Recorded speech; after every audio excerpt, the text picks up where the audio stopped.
Hello friends, welcome back to my YouTube channel, or welcome to my YouTube channel if this is the first time you're watching it. I'm Emily Williams here in Chapel Hill, North Carolina, and this is Flosstube and Variety Show number 7. And because it's Flosstube, you can expect me to talk about cross stitch, and because it's a variety show, you can expect me to talk about something else. And I'll let you know today it's going to be about selection of fabric or colors for projects. It's probably a part 1 on that topic because I have a lot of thoughts on that, and I know you're all fascinated and want to hear all my thoughts. But cross stitch first. First I'll show you Temperature Tree by StitchinMommy. I've been working on this since, I don't remember when I started. Oh, okay. So let me just say, organization of materials for a video is not simple. All right, I think I have my places now. I had told you that I was going to show you the colors that I used because StitchinMommy, the designer, selected a group of colors which are lovely, and if you watch her videos on YouTube, you'll see that she's working on temperature typography, which of course she designed, and she's using her own colors.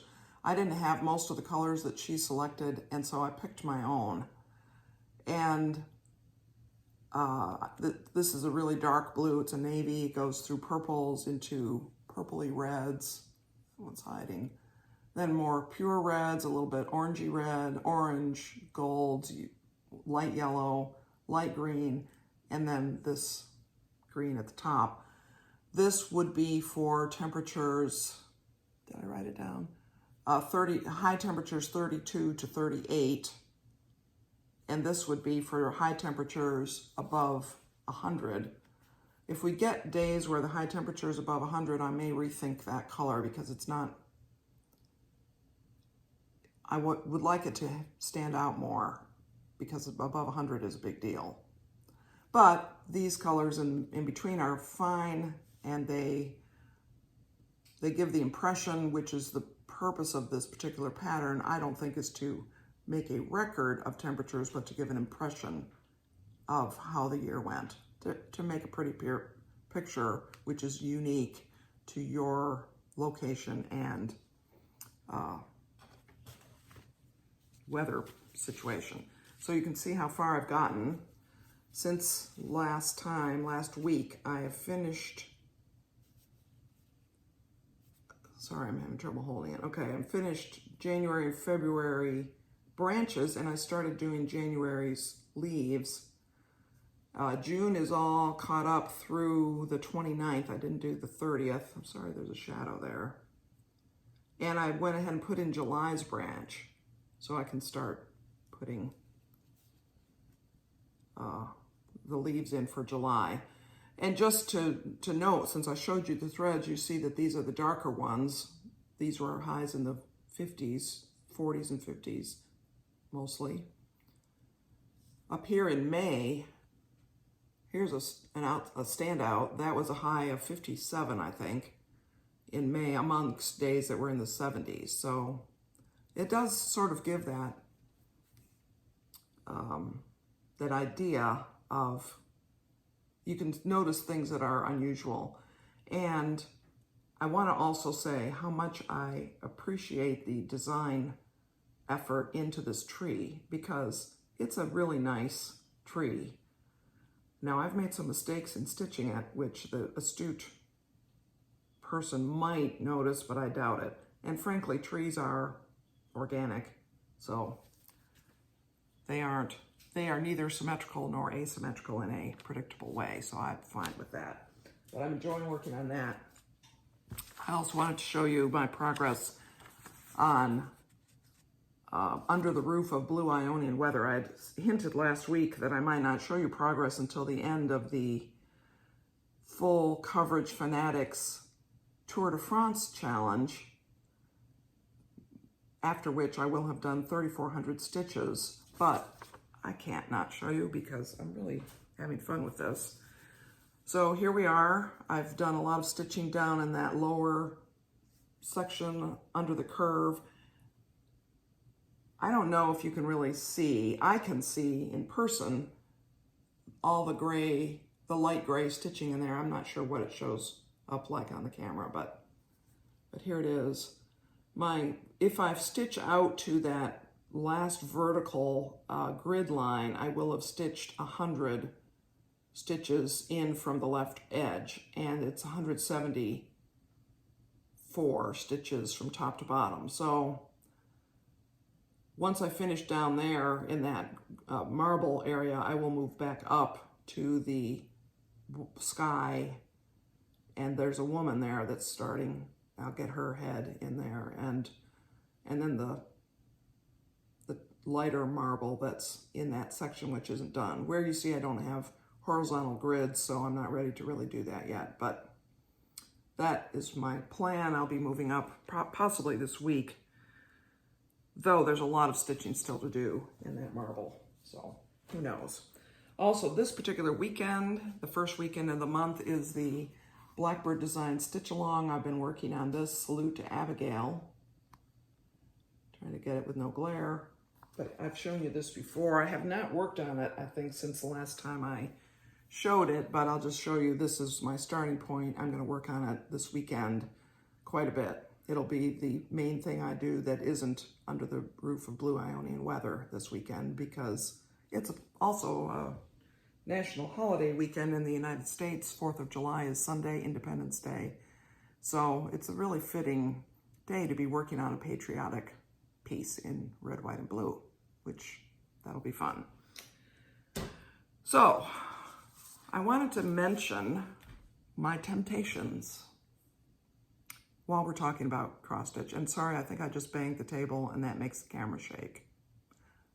By the way, a friend of mine gave me a different camera setup. It's a tripod and a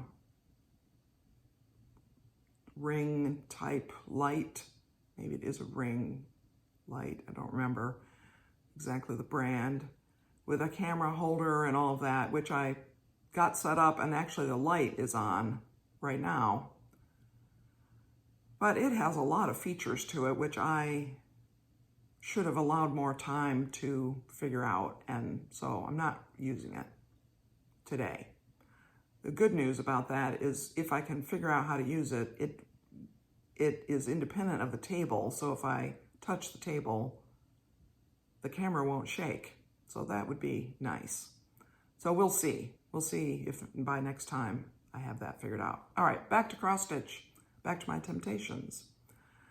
I mentioned a few weeks ago, one of my favorite YouTube channels is Brenda and the Serial Starter, which is Brenda and Laura, who live in the Chicago area. Not in Chicago, but that, for those of you who, it's close enough. Chicago area. The serial starter is Laura. She loves to start things and doesn't necessarily finish them. So she must have, I'll say conservatively, dozens of things started. But you know, that's wonderful. That's great, because she enjoys that. And if the cross-stitch hobby for her includes a lot of starting of things and not a lot of finishing of things, that's wonderful. I think that's perfectly fine. For me, I've tried to decide exactly where I fall on the liking to start things, liking to finish things continuum. I don't know yet. I haven't figured it out. But I'm very tempted to start Flea Market Flowers, which is, it was a June stitch along on Fat Quarter Shop. Clearly I didn't do that. But it's very pretty, isn't it? Its designer is Lori Holt. And I have the thread. I've picked out some suitable fabric, I think. I could start that in a moment, but I haven't done it yet. I don't know. Another thing I'm really tempted to start, which is this. It's a Tiger Stare by Charting Creations. It's really dramatic, isn't it? And I'm tempted to start this because I enjoy full coverage projects, and it only has 83 colors in it, which by contrast to the Under the Roof of Blue Ionian Weather, which uses around 95 straight colors plus about 100 something blends, two different colors in one needle. This would be fast and easy. But the reason I haven't started it partly is because I'm afraid I would get so enamored with it that I would stop making progress on Under the Roof of Blue Ionian Weather. So what am I to do? I don't know what to do. If you have thoughts on that, you should leave them in the comments below. I don't know. But let me talk about the variety show part, which is choosing fabrics for quilts. I'm going to show you a couple of things I have here. There's a factor going on that's hugely popular in quilt circles now, which is pre-cuts. And I don't buy a lot of pre-cuts. I do have some. I have a few more upstairs in the sewing room, but I'm going to show you, this is a charm pack. It's 5-inch squares of fabric selected by a manufacturer, all by the same designer, probably, that were selected to go together. And here's another one, same designer. This one is a rainbow selection. And the idea is if you buy this charm pack, you have all the colors, all the fabrics in that particular fabric line that the designer designed together, to go together, so that there are a variety of colors. That is to say, in a certain palette, you have lights and mediums, darks, you have large scale, small scale, prints, whatever, and it's often thematic. And I have bought these collections, and I have used them, and they're very nice. They're fun. And a couple others. This is a flattened version of a jelly roll. This is pretty old, but you can see it's blues and purples and greens. Again, selected by the manufacturer to go together. And another one. Really pretty. I mean, I bought them because they're pretty. I also bought them on, I think I might have bought these at an estate sale, so I didn't pay full price for them. And it was a estate sale that was benefiting a charity. So, I mentioned on a couple of videos ago, or maybe last video, I mentioned some YouTube channels where people use a lot of pre-cuts. And they are stores which sell fabric, one of them being the Fat Quarter Shop that was doing the flea market flowers stitch along that I just mentioned. Missouri Star Quilting, Jordan Fabrics. Those are very good YouTube channels. You will learn a lot from them. And they show beautiful patterns, beautiful quilts that are made using pre-cuts, i.e. a collection of fabric that the manufacturer chose. Well, I have a lot of fabric in my sewing room that I chose. And I chose it at various times in various places, different stores or quilt shows, vendor areas or whatever. And I have ideas about how I think the fabrics should go together. And I'm kind of, here's a philosophical thing. I'm a little concerned about quilters now who may be afraid to choose their own fabrics. They think they don't know how to do it, and when they're presented with the opportunity to buy a package of fabric that the manufacturer or designer has put together, they feel more confident. They think, well, these all go together, so I can do this. But I'm a little worried about just buying fabrics that I like and choosing how to do it. Well, I'm not worried about that. 2 reasons. One is because, thankfully, I'm not a perfectionist, and so I'm willing to consider some options, not all the options in the world, and make a choice and make the quilt or make the cross stitch in the case of choosing these threads, for instance, for a temperature tree. And if it isn't exactly as nice as I would have wished it could be, that's okay with me, because I'll make another one, and maybe I will make different choices and perhaps better ones. But also, Cindy and I, my friend, my quilting friend, and I took a class. There's something fell off that. I'm going to say 10 or more years ago. At one point recently, I knew when it was because I had written an email to a friend about the class and I in detail reported what we'd learned. And of course, the email was dated, but I'm going to say it was 10 or 12 years ago. It was a class given by Roberta Horton. Now, she recently died. She's a famous quilter. She does scrap quilts and traditional designs. And we took this class from her. It was a non-sewing class. It was a glue stick and fabric class, which when we realized that, we were a little disappointed before the class started.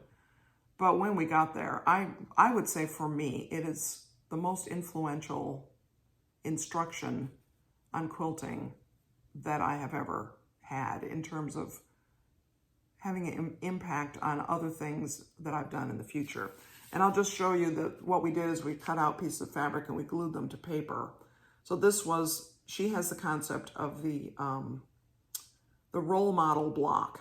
And so this is the role model block. And you can see a clear contrast between light, medium, and dark in that block. And if you choose different fabrics, so here, these were the second and third ideas where you had the same fabrics in the corners, but you did different things. I'll do this. Different things where you had the same fabrics in some places, center notably, but different fabrics. And you see, if you put two darks together, you can't even tell. So that was sort of a lesson in what happens if you don't have enough contrast. So, and then here is those same block, again, where you put more contrast into those places where there wasn't enough before. And what she wanted us to do, we started by laying out our fabrics in lights, mediums, and darks without any regard to color. And what her point was, color is not necessary to making interesting quilt blocks. You can use any colors. Now, she was interested in scrap quilting, which any colors is part of it. That's one of the things there. Now, one of these little squares has come off. She also had us talk about scale of fabric, and one of those squares might fall right here on camera. And so we have at the top 2 small scales and then 2 large scales, and then alternating where the large and small scales are put in just a simple 9-patch. And so you can see how that affects things. And then she also talked about if you use stripes, if you put the stripes on the straight of grain, you get one thing. If you put the stripes not on the straight grain, you get another effect. And one of the things we did there is we each brought a fat quarter or something of a fabric we didn't like, an ugly fabric. And then we traded them around. We cut them up and we traded them 3, stood in a big circle, and we either passed them 2 to the left or 1 to the right or whatever. And in the end, we ended up with 4 fabrics that we had to use in a block, which was the same block, just a little larger than the block that we've been working with. So you see, these were the ugly fabrics. They are ugly. Some of the blocks, the ugly fabrics, were much improved by their placement with other ugly fabrics that had more contrast. These happen to all be medium to large scale prints with less contrast, but it's not awful. It's not awful. The point of this being that I wonder if quilts that are created in this early part of the 21st century, or I guess we really are not in the early part anymore, but say in the 2015 to 2030, I'm projecting that this will last at least another 9 years, are going to be a lot more similar to each other. Is the manufacturer selection of fabric going to have such an impact on the regular home quilter who is just wanting to make some pretty things and experiment, but within a safety net of what the designer already selected. And I'm just sort of wondering about that. I'll show in some future videos some of the fabric collections I have and talk about some of the impact that those have on my either decisions to make the quilt or worries about not making the quilt. So, but back to floss selection. There's a whole thing about color theory out there, which I'll give you a YouTube channel right now called Just Get It Done Quilts, which is Karen Brown, and she lives in Toronto. She's done a lot of videos on quilting, but which are very good. They're instructional, and really, I enjoy her personality as well. But what's pertinent here is she has a color series on how to evaluate colors, which I recommend if you're interested in colors. It doesn't matter if it's fabric or floss or your house decor, really. You'll learn something from her videos. I certainly have. Anyway, as you see, there's more to be said on this, but I want to keep this video under control in length. So I'm going to close now. Thank you for watching. Thanks to any of you who are new viewers. I hope that you have enjoyed this, and I hope you'll go back and watch some of my earlier videos. You'll see more of my cross-stitch projects in earlier videos, because I don't show them all every time, and I only have 5 at this moment, unless I start those 2 I'm tempted by. And if you like the video, click the thumbs up. If you would like to know when I post more videos, subscribe and click the little bell. I am posting one video approximately every week, and I'm keeping it to around 20 minutes. Now this one is going to be about 23 minutes. It may creep up to 25, but I'm really trying to keep it to 20. Maybe you'd like longer videos from me. If you would, I'm happy to oblige, because I have lots to say, especially in the variety show part. So anyway, enough babbling. Thanks for watching, and many blessings to you, friends.